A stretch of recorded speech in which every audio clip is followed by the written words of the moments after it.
What is up, guys? J-Swag back at you with another One Piece chapter review. We are caught up here with One Piece chapter 1086, the Five Elder Planets. So much revealed in this chapter. We have Gorosei names. We get info on the device weapon that destroyed Lulasia Kingdom. We get new Seraphims revealed. Shanks' dad might be in this chapter. A lot to cover. Let's get right into it. Something else we haven't seen in a while.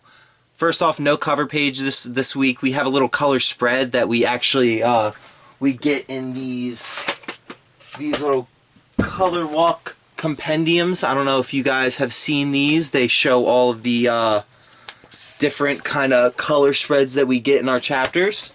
So we just get one of those instead of a cover page this week. It's nice. It's all the Straw Hats playing in a little puddle with a rainbow. But we have the narrator back on our first page, and he is saying, "The curtains drew closed on the reverie before the news of King Cobra's murder came to light." And we see Ingram running around with posters of Vivi looking for her. This guy's been through the works. From all the way to Whiskey Peak till now, he has been put through the ringer trying to take care of Vivi, and this is just another thing on top of that. Got a feel for Ingram. And then we see Chaka and Pell looking for the king. Chaka is kind of just not having it. I guess these guards told him that the king was injured or something and is in the hospital or something, and he's wondering where the king's at. He wants to know his condition. He's going to be in for a rude awakening. And we're getting shown all of the different kings and queens leaving, and the narrator is informing us that we have a certain number of stowaways on these ships. So we're seeing Wapol and Vivi here.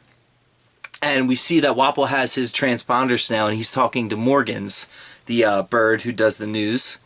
And he's like bartering for passage on to his flying like blimp. Because at this point, Wapol is wanted by the world government, because I'm assuming the Gorosei and Eam discovered that it was him who was peeping on them while the whole Cobra Sabo situation went down. So there's a manhunt for Wapol right now. And that's actually why Morgans is allowing them to come on the ship with them, because he wants to know the scoop. He's like, "Why are you wanted? Like, I need this scoop. I'm here for the news, and this is what I'm gonna get." But Vivi is questioning Wapol. She's like, "What did you see in there? Like, what happened?" And Wapol is lips sealed. He does not want to say anything, and especially to Vivi, considering what just happened to her father, and that's what he witnessed. But Vivi's also trying to call her dad, and Wapol's not having any of that either. And this is interesting. These two together here, they obviously have a history. Them in Drum Kingdom, but even before that, the Reverie, the previous one we saw before this one, when Vivi was a child, and Wapol like pimp slapping her. So these two have history, and that's just funny to see. But we're also seeing people, these CP agents looking for Vivi. They have posters of Vivi, and then we see it's actually Spondum from Enies Lobby. The only other person in the series who can contend for St. Charlos as the biggest scumbag in the whole series. But he has a picture of Sabo, and he's looking for Sabo. And we also see one of the CP agents showing a poster of Vivi around, and he's actually showing it to Sabo's brother, the ruler of I couldn't remember the name of this kingdom last week, the kingdom that Sabo, Ace, and Luffy all grew up on. But he's there making a quick appearance. He has his tongue out like classic Sanji love-struck pose looking at this poster of Vivi. But we're also seeing Bonnie in the kingdom of the Tajin ship's hole. And we see Sabo in the hole of the Lulasia Kingdom ship, which makes sense. That's where he went, and we know that he was there when the weapon destroyed the island. And Sabo's remembering Cobra, remembering that he must live on. And more of this, like, Sabo, like, being on death's doorstep still. Like, he is mortally wounded here. So that's interesting. I was talking about last week how Emu's damage seems to be more effective on Devil Fruit users. I did a little bit more research into that. Vegapunk says how Devil Fruits allow for evolution through desire, and how the nature doesn't like that. And this the sea is like Mother Nature. Oh gosh, what does he say? Anyways, so it could be implying that Emu is actually like a mother sea god incarnate, or conduit. I'm not sure. But there are many theories out there about Emu having some sort of sea god power, so this very much plays into that. But we have the narrator back now, and he's saying it didn't take long for the two stories to spread across the globe: the murder of Cobra and the disappearance of his daughter Vivi. And we have the Gorosei here back at Pangea Castle, and they're talking about Sabo and how Sabo, he doesn't have a D in his name, but his fate seems to always be tied with the people in the will of D. So that's interesting. And they're also talking about how if it wasn't for all this stuff with Sabo happening and the world government, and I'm guessing with the supply lines getting cut as well and all the kingdoms revolting, that they would have taken care of their egghead business right away. So if it wasn't for all this stuff happening, Vegapunk would very much not be in the position he's in right now. He would have been fully assaulted by CP agents, and he probably would have stopped them, but then Kizaru and Saturn would be coming to his island without any of the Straw Hats there, without Bonnie there. So if things had played out a little bit different at the Reverie, the world government would probably be in way better position right now. But thank God this all happened, and now we have Vegapunk possibly on the Straw Hat roster going forward, maybe? Something like that. Just wanted to point that out there. Thanks, Sabo, for giving us that little egghead storyline we're getting now. But during this little panel we see of the Gorosei, they get a call from Emu, which is kind of crazy. We've only heard Emu talk within the last 2 chapters, and now we're getting another chapter, and Emu is just casually calling the Gorosei and being like, hey, the time's come. I want to test Vegapunk's invention. I want to use Mother Flame. And obviously we know what this is because we already saw what happened to Lulasia Kingdom. But the Gorosei are like, true, we should test its effectiveness. Yeah, I mean, that's a good idea. Maybe we, and the guy who looks like he could be Sanji's dad, or he looks like kind of like Iceberg from Water 7. He's like, yeah, we should test it on someplace remote maybe. And Emu's just like, nah, let's use it on Lulasia Kingdom. And Saturn is like, well, there's quite a lot of people there. And Emu's like, yeah, no consequence whatsoever. And the Gorosei are just like, understood. So this is more of showing that the Gorosei and Emu are heartless, and they do not care about any of the people that they rule. And they're asking, like, why did you choose Lulasia? And Emu says, because it's close. So this is more to show that they're cruel and that there's no reason behind the things that they do. But it's also to show that Emu necessarily didn't know that Sabo was going to Lulasia. And so this is kind of like, people were thinking maybe Emu has some sort of like foresight power, and this is kind of to speak against that. It's kind of just a happy coincidence that that's where Sabo was going, and they don't actually hit Sabo anyway, so just point that out there. But in this panel, we are getting the reveal of all the names of the Gorosei, something we've been wondering forever. So we already knew Saturn, St. J. Garcia Saturn. We're getting the guy who looks like a Skypian. He looks like he could be the previous god before NL. He looks like he could be that guy's brother. His name is St. Marcus Mars. We are getting the bald-headed guy with the long mustache. His name is Saint Topman Valkyrie. Saint Topman Valkyrie. I'm guessing that's a Mercury play. And then we are getting the guy who everyone has been calling Samurai Gandhi for years. His name is Saint Ethan Baron V. Newsjuro.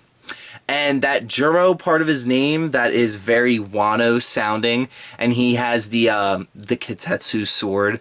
So this is pretty much confirming that this guy is someone from Wano.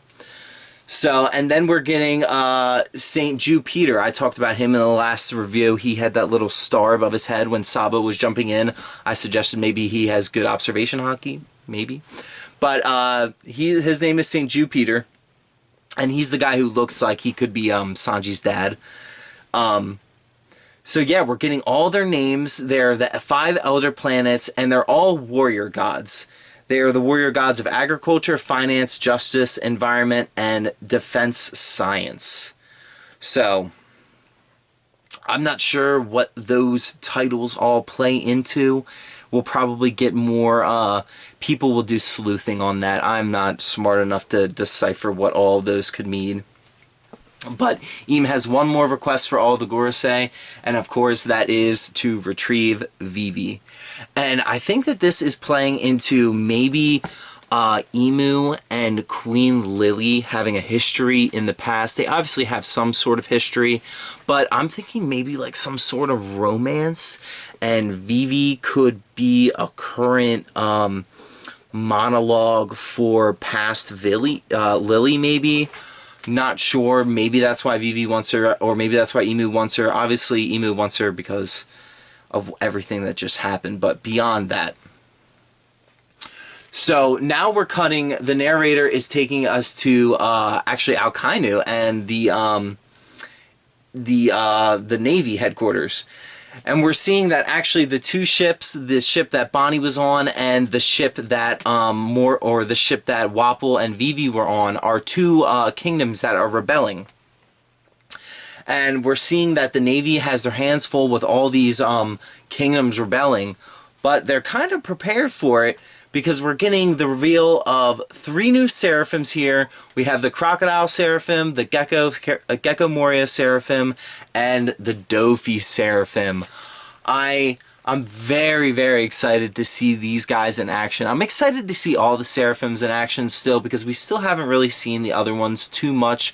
They got a couple chapters in Egghead, but they haven't been expanded too much. It's going to be exciting to see how these devil fruit powers are working. We know Vegapunk said that it was nearly impossible for him to recreate the properties of a Logia fruit. So him with Crocodile's fruit, did he get it to work out? Is it maybe just like a moisture absorption fruit, something in that vein? Maybe not full sand, maybe just control of sand, and he can't become sand himself.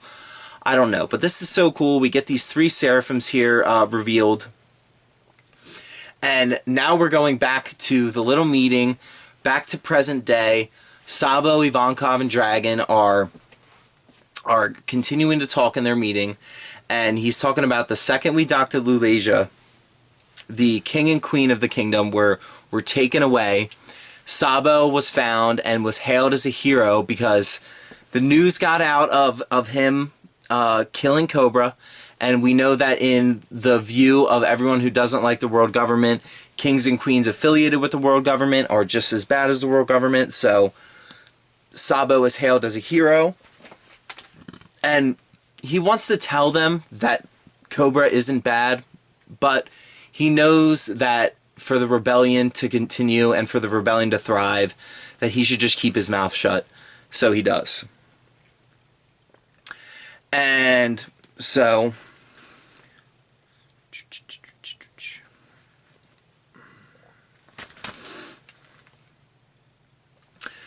we're getting Sabo talking about how he immediately leaves the kingdom and he starts to do he does like a reroute transponder snail. So he reroutes it to Lulasia from his ship, and then the frequency from Lulasia goes to Dragon and them at Kamabaka Queendom. And while this is happening, obviously the Mother's Flame attack happens and Lulasia Kingdom gets destroyed.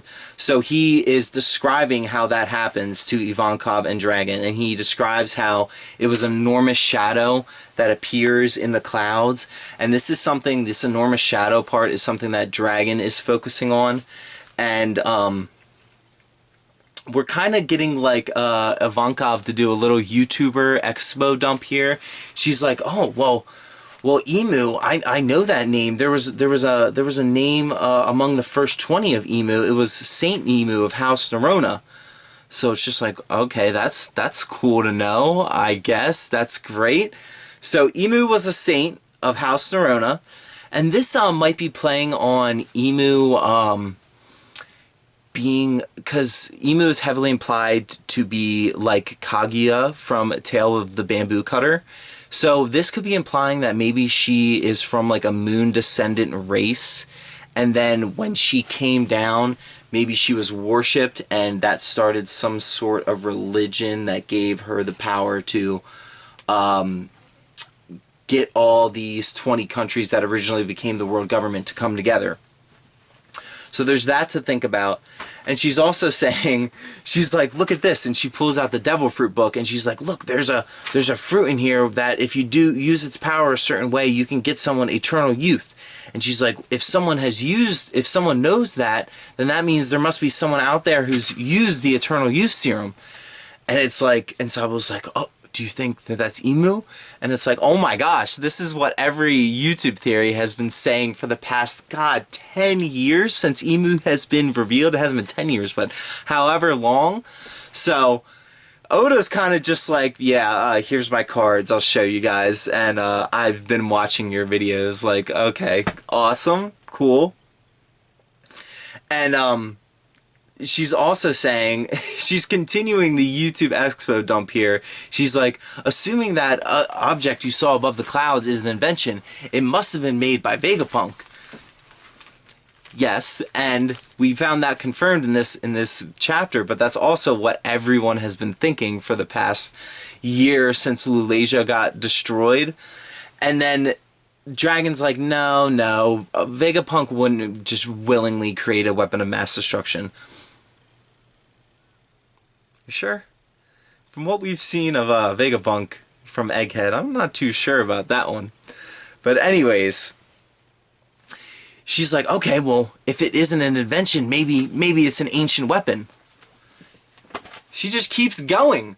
And Dragon's like, oh yeah, Robin did tell us about the ancient weapons. Like, oh yeah, Robin did spend a bunch of time with the revolutionaries. Kind of forgot about that. But this is pretty much explaining everything right here.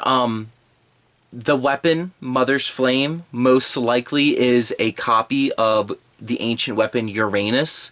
Uranus being the mother goddess and the goddess of the heavens. Obviously the weapon came from above the clouds. It came from the heavens.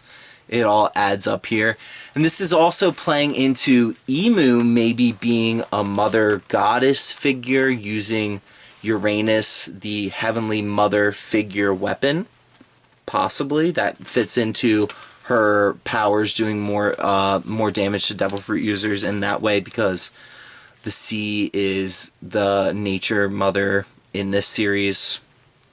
All plays out that way.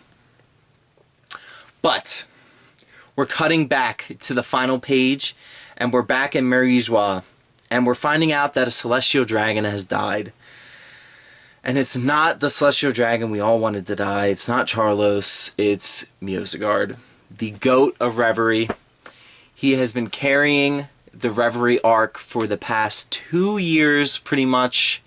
He's gotten so many licks in on Charlos for us, and we gotta throw some respect up there for Miosagard. But he is getting executed by this.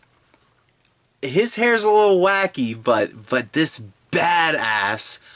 The judge was the former king of God Valley, and is the supreme commander of the gods and knights. His name is Saint Figarland Garling.